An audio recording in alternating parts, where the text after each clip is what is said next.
l'incidence de profil qui va permettre de désuperposer certaines structures anatomiques, mais dans la limite du possible. C'est pour cela les radiologues, le plus souvent, s'ils recherchent une image ou bien ils visualisent une image dont le siège est difficile à préciser, ils complètent le plus souvent par une autre incidence, ce qu'on appelle une incidence de profil, qui va permettre de désuperposer certaines structures. Quel est l'appareillage? Donc, pour réaliser une radiographie standard, on aura besoin, bien sûr, d'une source, c'est-à-dire d'un tube à rayons X, une table télécommandée, un statif.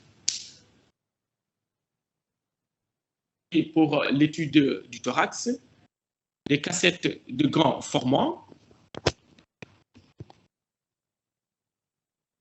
On aura besoin aussi d'un cône localisateur pour essayer de diminuer le diffusé, mais également un diaphragme pour délimiter une région anatomique à explorer.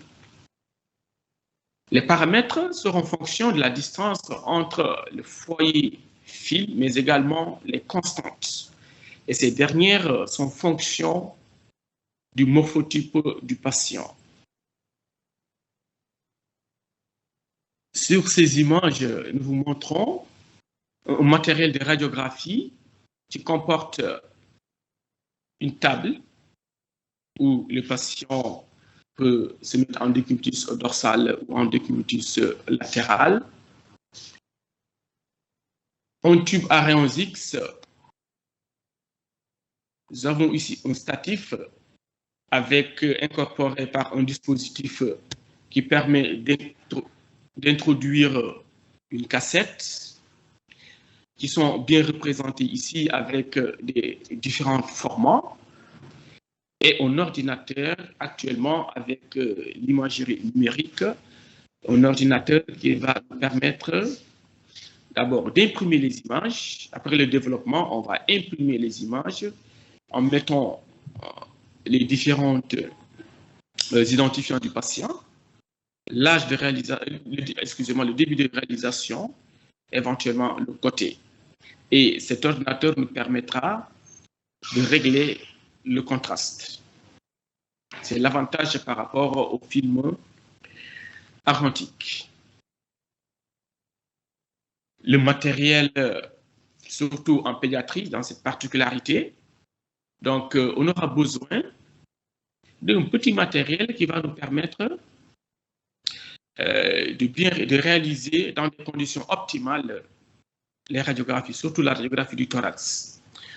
Parfois, on aura besoin de petits sacs de sable, ou parfois des sacs de farine, un dispositif pour permettre de maintenir immobile le patient, c'est-à-dire des moules tête-corps, pour immobiliser le patient, certains cales pour toujours dans le cas de l'immobilisation, des cintres pour permettre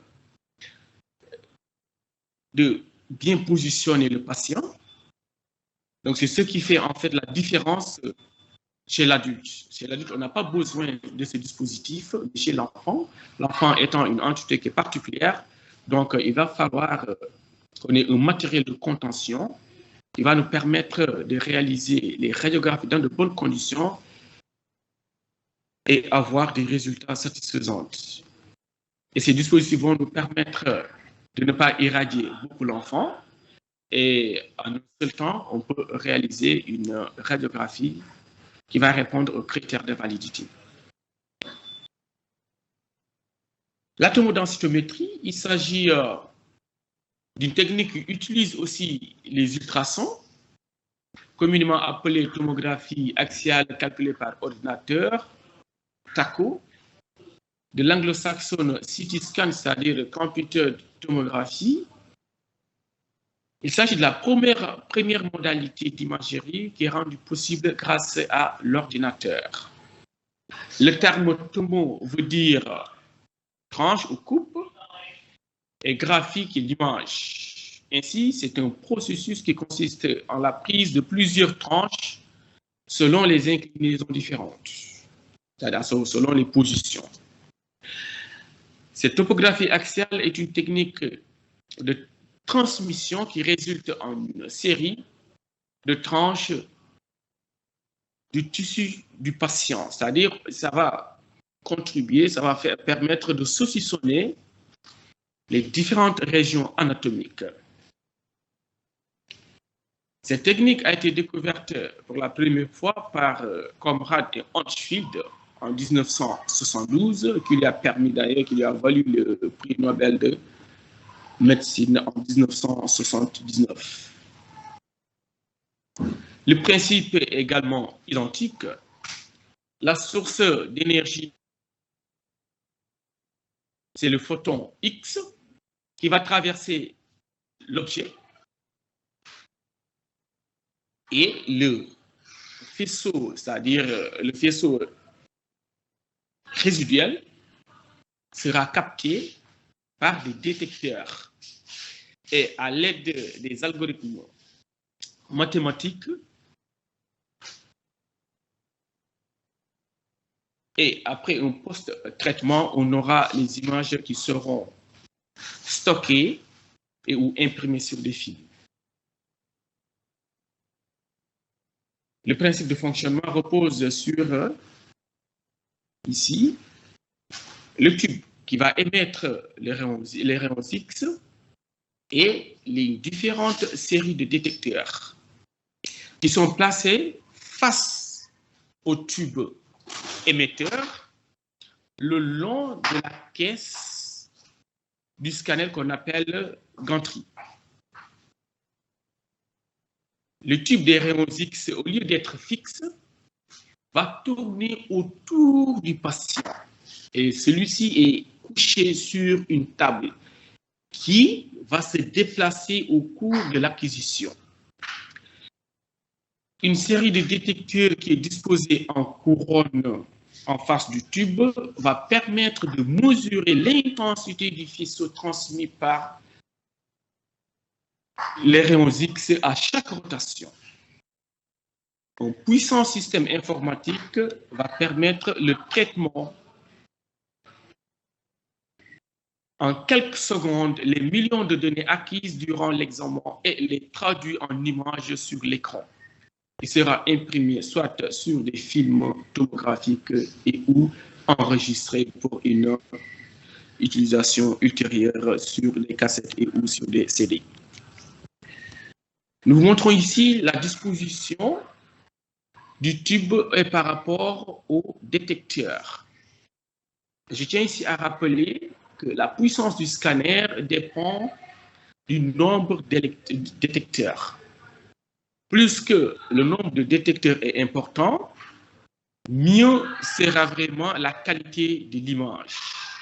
C'est pour ces raisons aussi que pour certaines indications, les scanners monobarrettes et les scanners multibarrettes vont avoir un rôle différent.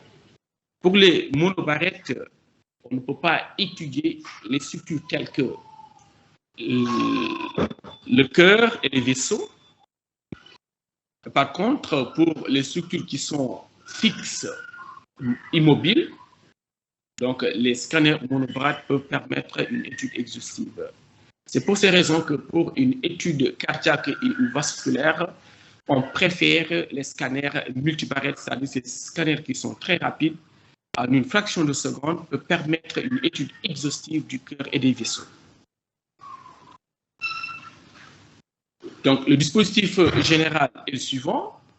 Toujours, nous avons le générateur des rayons X, la collimation, c'est-à-dire le diaphragme qui va permettre de réduire ou bien de concentrer le faisceau qui va traverser le patient et ce faisceau sera reçu par les détecteurs qui font face à la source d'énergie. Et ces détecteurs vont envoyer l'information au niveau